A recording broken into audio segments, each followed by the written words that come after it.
Thank you, Michael and Lucas. Our next speaker represents the senior class as the 2013-2014 Associated Student Body President. He is an active member of Our Lady of the Assumption Church as a confirmation peer leader and lector. At St. Bonaventure, he was involved in ASB, the 50th Anniversary Student Planning Board, and the Fellowship of Christian Athletes.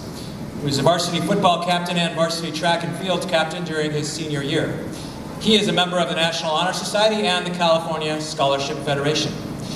He lists his parents, his grandmother, and his older brother as his most important influences. He'll be attending California State University at San Luis Obispo in the fall. Please join in welcoming Mr. Zachary Hamrick, who will represent his class by sharing with you some memories of the class of 2014.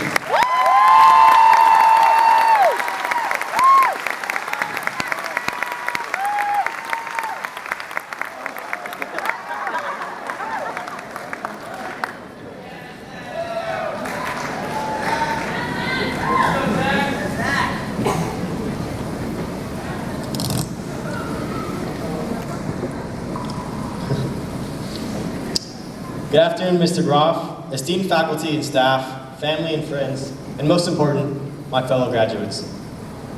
In case you don't know me, my name is Zachary Hamrick, and it was my honor and privilege to hold this seat as the Associate Student Body President for this past year.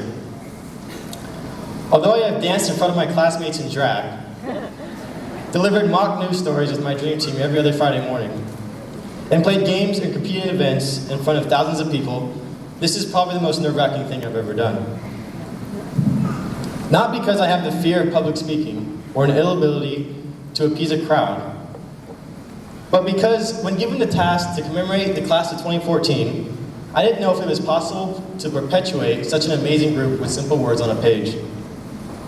After all, a picture is worth 1,000 words, and in this room, parents, families, teachers, you have molded a fine piece of art. As you look upon the graduates sitting here, we see athletes, dramaturgs, club enthusiasts, future world leaders, future lawyers, 4 United States servicemen, and overall, 121 success stories just waiting to be written. I would like to start with this. Latin. Nunc culpi, now I begin. To quote Philip Rivers, now I begin. In our prayer, in our habits, in our relationships, in our professions. It is applicable to everything. Now I begin. Whether you made a bad grade or didn't do so well on a project, you must begin again. Whether I have a bad play or a good play, whether I throw a touchdown or an interception, I must begin again. To begin anew.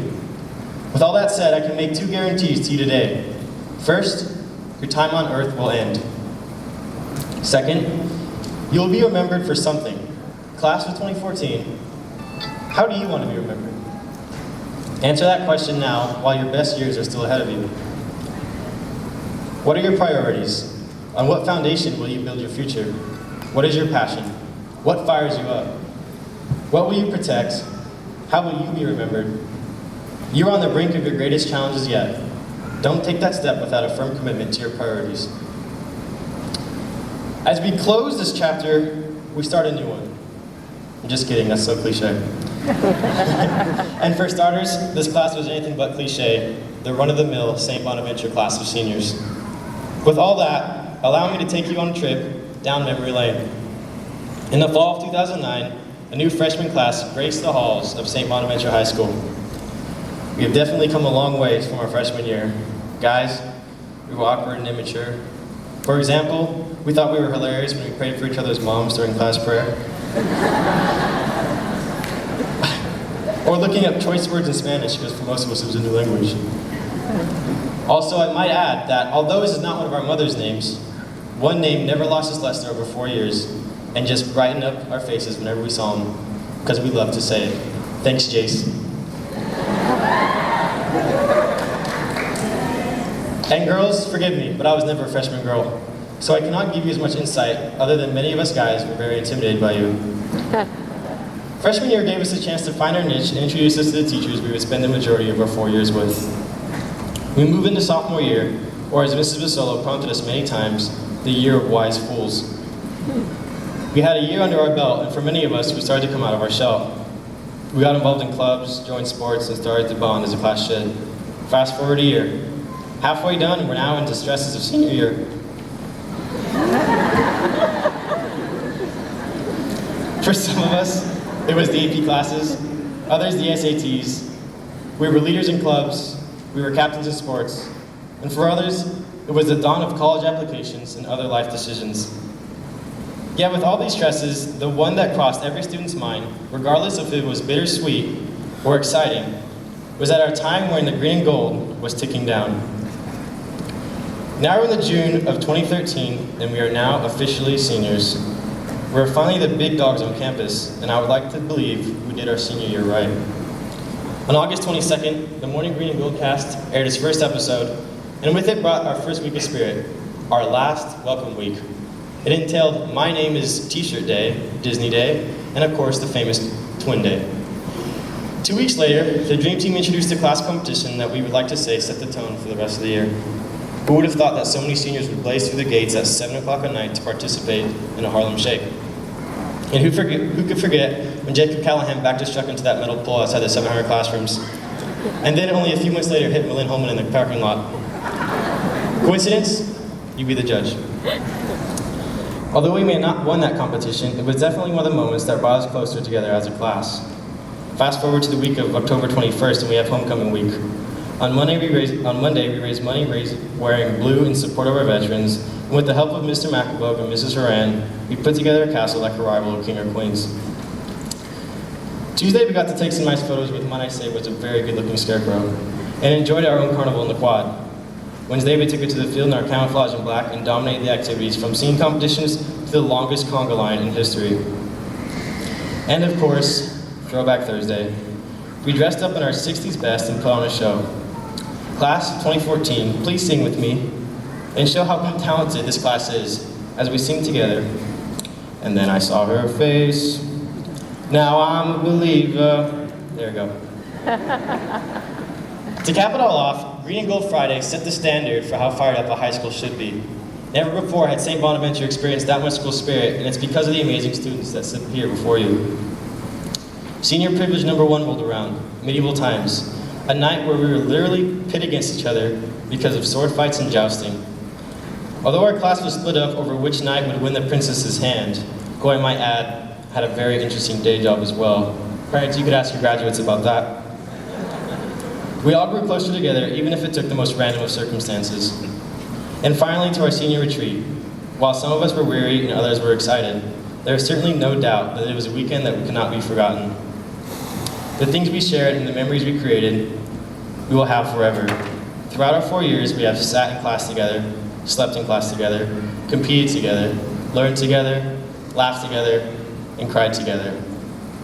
We are a family. And Ohana means family. Ohana means family, which means no one is left behind or forgotten.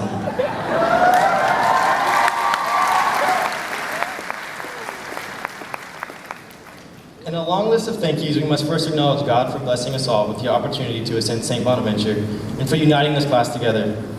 We owe a great debt of gratitude to our parents, grandparents, aunts, uncles, brothers, sisters, cousins, and friends alike for all playing a part in molding us into the people we have become today. We owe we have gotten to the teachers that have helped us achieve this ultimate goal. We thank the teachers who have taught us all we need to know about the main subjects, even if we never learn how to pay a bill or buy a house. Thank goodness we can graph a polynomial function, interpret Shakespeare, or locate the United States on a map. We humbly thank you for offering us a piece of your wisdom and giving us the tools to succeed in our impending futures. We'd like to thank all the staff, from Mrs. Benigno to Mrs. Lignes, for writing us notes for our appointments and excusing our tardiness for traffic. To Mrs. Castro and Mrs. LaJoy, and Ms. Valle, and Mr. Hahn for guaranteeing our success and beyond. We'd like to thank Mr. Mead for the countless yoga pant violations, unshaven faces, and 30-minute detentions that have set the standard of what productive and civilized members of society should be, even though some of us never got the memo. And lastly, we thank Mr. Groff, who has always supported us, even when 5 kids came into his office and told him we were going to blow his mind. Although we tend to believe that this is an end to a chapter in our lives, well, I have news for you. We haven't even started chapter 1. The years past were only the preface. The future holds endless possibilities for all of us. Although we know not what lies in store, those times ahead of us ensure something marvelous. And to put it best, and as cliched as possible, life is like a box of chocolates, and you never know what you're going to get. I congratulate you, my fellow graduates, on achieving this great milestone. And to close for the last time, join me as I say, you stay classy, St. Bonaventure. Thank you very much.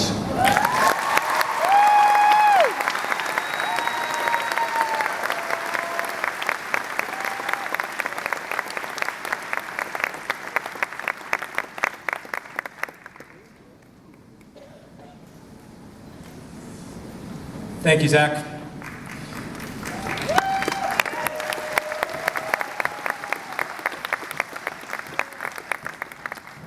Our next speaker is the